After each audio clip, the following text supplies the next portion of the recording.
অবশেষে অভিভাবক পেলেন বনগাঁবাসী। দীর্ঘ টালবাহানার পর পুরপ্রধান উপপুরপ্রধানের নাম ঠিক করে ফেলল তৃণমূল। এবার কি তবে ঠিক মতন পরিষেবা পাবে বনগাঁবাসী? পুরো পরিষেবা নিয়ে যাতে কোনো রকম রাজনীতি না হয়, এমনটাই আহ্বান বিরোধীদের। দীর্ঘ টালবাহানা তারপরে অবশেষে মুখ্যমন্ত্রী মমতা বন্দ্যোপাধ্যায়ের নির্দেশেই বনগাঁ পুরসভার এবার নতুন করে চেয়ারম্যান পেলেন। আর চেয়ারম্যান হলেন বনগাঁ পুরসভার 5 নম্বর ওয়ার্ডের কাউন্সিলর যিনি দিলীপ মজুমদার। প্রথম যে কাজগুলো আমাদের এই কয়দিনের মধ্যে পেন্ডিং হয়ে পড়ে আছে সেই কাজগুলো আমরা প্রথম সমস্ত কাউন্সিলর মিলে আমরা সেটা এবং ভাইস চেয়ারম্যান মিলে আমরা সেটা পেন্ডিংগুলো আগে ছাড়বো। অন্যদিকে ভাইস চেয়ারম্যান হিসেবে বনগাঁ পুরসভার প্রাক্তন ভাইস চেয়ারম্যান জ্যোৎস্না আড্ড, তাকেই আবার পুনরায় নির্বাচিত করেছেন এই দলীয় কাউন্সিলর যারা রয়েছেন তারা প্রত্যেক সমস্ত কাউন্সিলরকে নিয়ে ভাইস চেয়ারম্যান হিসাবে আমি সকলের সঙ্গে একসঙ্গে মিলেমিশে আবার যেই উন্নয়নগুলো থমকে গেছে সেই উন্নয়নগুলো আবার পুনরায় করতে হবে। 22 আসন বিশিষ্ট বনগাঁ পুরসভার চেয়ারম্যান ছিলেন গোপাল সেন।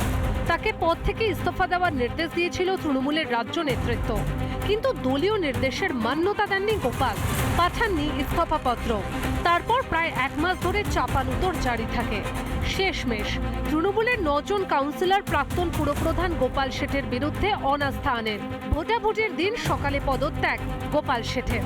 তারপর শনিবার নতুন পুরপ্রধান ও ভাইস চেয়ারম্যান নির্বাচিত করা হলো। শুভেচ্ছা জানাবো, যেহেতু আমিও বিরোধী কাউন্সিলর, আমি ওনাকে শুভেচ্ছা জানাই। কিন্তু বলবো যে চেয়ারে আপনি বসছেন বা বসবেন আজকের থেকে, সেই চেয়ার নিয়ে আপনি রাজনীতি করবেন না। এদিকে এরই মধ্যে তৃণমূলে যোগ দিলেন কংগ্রেস ও নির্দল কাউন্সিলর। এই যোগদানের ফলে বনগাঁ পুরসভায় কংগ্রেস কাউন্সিলর শূন্য হলো।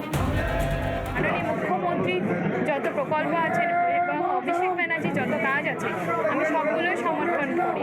তো এটা অবাক হওয়ার কোনো কারণ নেই, শুধু সময়ের অপেক্ষা ছিল, আজকে সেটা আনুষ্ঠানিকভাবে হলো। এখন দেখার যে এই বনগাঁ পুরসভার কোন্দল মিটিয়ে এই নতুন চেয়ারম্যান তার যেই কাজ সেই কাজ তিনি সম্পূর্ণ করতে পারেন কিনা, নাকি এর মধ্যে আবার অন্য কোনো সমীকরণ হয়ে দাঁড়ায়, সেটাও কিন্তু একটা বড়সড় প্রশ্ন হয়ে যাচ্ছে বা বড়সড় একটা চ্যালেঞ্জ হয়ে যাচ্ছে এই বর্তমান যে পুরো চেয়ারম্যান তার কাছে। উত্তর 24 পরগনা বনগাঁ থেকে টিটপ বিশ্বাস, রিপাবলিক বাংলা।